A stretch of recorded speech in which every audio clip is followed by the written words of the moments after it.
Hello बच्चों, let's read this question. So this question says three forces are acting on a particle as shown in the figure. To have the resultant force along y direction, the magnitude of the minimum additional force needed is ठीक है। आपको क्या बताना है, minimum additional force का कितना magnitude होना चाहिए नीडेड, वो आपको बताना है। ऑलराइट, तो देखिए बच्चों, इस क्वेश्चन का की कॉन्सेप्ट क्या लिख लीजिए। Magnitude of minimum additional forces, ठीक है। वेक्टर एडिशन लिख लीजिए, ठीक है। फोर्स क्या देखिए आपकी वेक्टर क्वांटिटी है, ठीक है। वेक्टर ही लिख लीजिए, चलिए इस क्वेश्चन का की कॉन्सेप्ट, ठीक है। देखिए बच्चों, हमसे बोल रखा है, देखिए फोर्सेस आपने यहाँ पर ऐसे गिवन कर रखे हैं, ठीक है। फोर्सेस कैसे एक्ट कर रहे हैं वो आपको क्वेश्चन में डायग्राम के थ्रू देखिए एक्सप्लेन कर रखा है।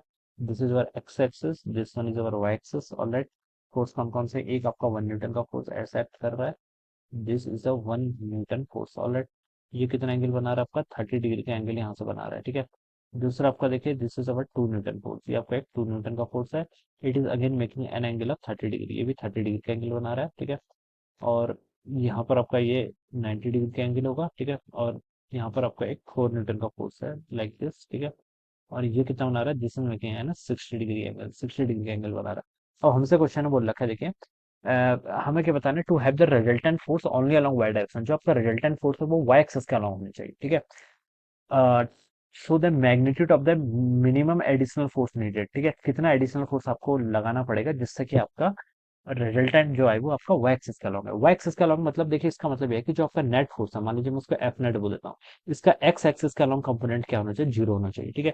यानी कि जो आपका नेट फोर्स जो भी आएगा, ठीक है, एक एडिशनल फोर्स हम लगाएंगे, वो कहाँ पर लगाना है अभी हमें कुछ नहीं पता, ठीक है। लेकिन इतना जरूर पता है कि जो आपका रिजल्टेंट आएगा, एफ नेट आएगा, वो वाई एक्सिस का लॉन्ग आना चाहिए, यानी कि उसका एक्स कंपोनेंट कितना आना चाहिए, जीरो के इक्वल आना चाहिए, ठीक है। तो ये तो आपके तीन फोर्स हैं, इस फोर्स को फर्स्ट बोल देता हूँ, इस फोर्स को सेकंड बोल देता हूँ, इस फोर्स को थर्ड बोलता हूँ। एक और फोर्स होगा, उसको मैं चलो एफ बोल देता हूँ, क्या बोलता हूँ, एफ, ठीक है। अब मैं देखिए बच्चों, यहाँ पर क्या लगा सकता हूँ, एक्स एक्सिस का लॉन्ग कंपोनेंट जीरो होनी चाहिए, इतना मुझे पता है। तो चलिए इन कंपोनेंट ले लेते हैं, ठीक है।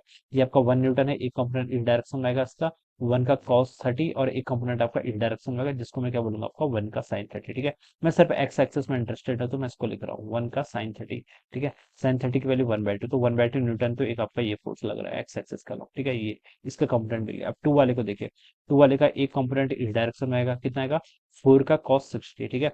और ये आपका एक्स एक्सिस के अलॉन्ग आ रहा है, ठीक है। और कॉस 60 की वैल्यू कितनी होती है आपकी, 1/2 के इक्वल, ठीक है। तो ये आपका 2 न्यूटन हो जाएगा, ठीक है। लेकिन इसके डायरेक्शन प्लस एक्स में बच्चों माइनस एक्स है, तो मैं यहाँ पर माइनस एक्स साइन का भी ध्यान रखूंगा, या फिर मैं इसको माइनस आई कैप से रिप्रेजेंट कर लेता हूँ, ठीक है। जैसे आपका 1/2 न्यूटन था, ये किस डायरेक्शन में आपका प्लस आई कैप के अलॉन्ग, ठीक है।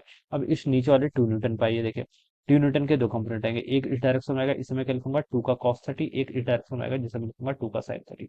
2 का साइन 30 कितना होता है, साइन 30 1/2, तो ये आपका 1 न्यूटन।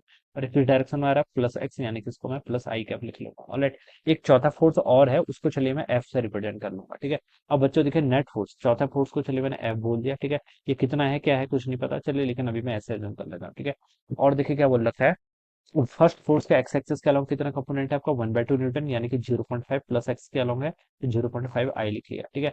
सेकंड फोर्स का एक कंपोनेंट देखिए आपका यहाँ पर है, -2 आई कैप के अलोंग है, ठीक है। तो मैंने इसको -2 आई कैप लिख लिया। थर्ड फोर्स का ये कंपोनेंट है आपका, ये आपका आई कैप, ये वाला, ठीक है, किस डायरेक्शन में आपका, प्लस आई कैप के अलोंग है। It should be equal to zero, ये आपका जीरो के इक्वल होना चाहिए, ठीक है।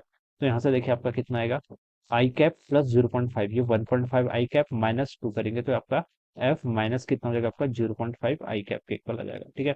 ये वैल्यू आपके यहाँ पर से इतनी हो जाएगी। यस, ठीक है, ठीक है। तो यहाँ से एफ की वैल्यू कितनी आएगी आपकी, 0.5 आई कैप के अलाउंग, ठीक है। तो ये फोर्स एफ एक्स, अगर आपका किस डायरेक्शन में आपका, इफ दिस फोर्स, ठीक है, इस फोर्स का देखिए हमने एक्स एक्सिस का लॉन्ग कंपोनेंट निकाल दिया, कितना आना चाहिए आपका, 0.5 आई कैप के इक्वल आना चाहिए, ठीक है। तो हमसे क्वेश्चन में देखिए एक चीज क्वेश्चन में मेंशन किया थी, what is the magnitude of the minimum additional force, minimum question में मेंशन कर रखा है। मिनिमम का मतलब यह है कि देखिए, ये फोर्स को अगर मैं एफ को कोई रैंडमली मान लेता, ठीक है, अगर मैं इस फोर्स को मान लेता कि इसके एक कंपोनेंट एक्स एक्सिस का लॉन्ग है, एक कंपोनेंट वाई एक्सिस का लॉन्ग है, तो एक्स एक्सिस का लॉन्ग कंपोनेंट आंसर तो मेरा इतने सही आ जाता है, ठीक है। लेकिन देखिए, मिनिमम एडिशनल फोर्स का मतलब ये है कि मैं ये एज्यूम करूंगा कि ये फोर्स आपका एक्स एक्सिस के अलोंग ही लाई कर रहा है, ठीक है। अगर किसी और डायरेक्शन में करता तब भी आपका सेम ही आंसर आता। अगर हम इसको एज्यूम कर लेते कि जो आपका एक्सटर्नल फोर्स है, मैं इसको एफ ना बोल के बोल देता कि एफ एक्स एक्स एक्सिस का लॉन्ग कंपोनेंट आपका आई का एफ एक्स आई है, ठीक है, और वाई एक्सिस का लॉन्ग कंपोनेंट आपका एफ वाई है, ठीक है। ऐसे भी मैं इसको सॉल्व कर सकता था। तो मिनिमम वैल्यू जाएगी वो 0.5 आई के इक्वल आती है, ठीक है। तो जो आपका सी ऑप्शन है ये क्या हो जाएगा इसका राइट आंसर, ठीक है। इसका मतलब क्या है, मैंने ये एज्यूम किया है कि जो आपका फोर्स है वो आपका सिर्फ एक्स एक्सिस के अलोंग ही लाई कर रहा है। एक्स एक्सिस का अलोंग लाई करेगा तो वाई एक्सिस का अलोंग इसका कंपोनेंट कोई आएगा ही नहीं, ठीक है। क्योंकि वाई एक्सिस का अलोंग कंपोनेंट कितना होता है, एफ कॉस 90 हो जाएगा, जो कि आपका 0 के इक्वल रहेगा, ठीक है। तो हम ये एज्यूम करेंगे कि मिनिमम फोर्स बोल रखा है, तो हम यही एज्यूम करेंगे कि फोर्स आपका एक्स एक्सिस के अलोंग ही क्या करेगा, लाई करेगा, ठीक है। So this will be the answer of this question. Okay. So I hope you all understood this concept. All the best and thank you so much.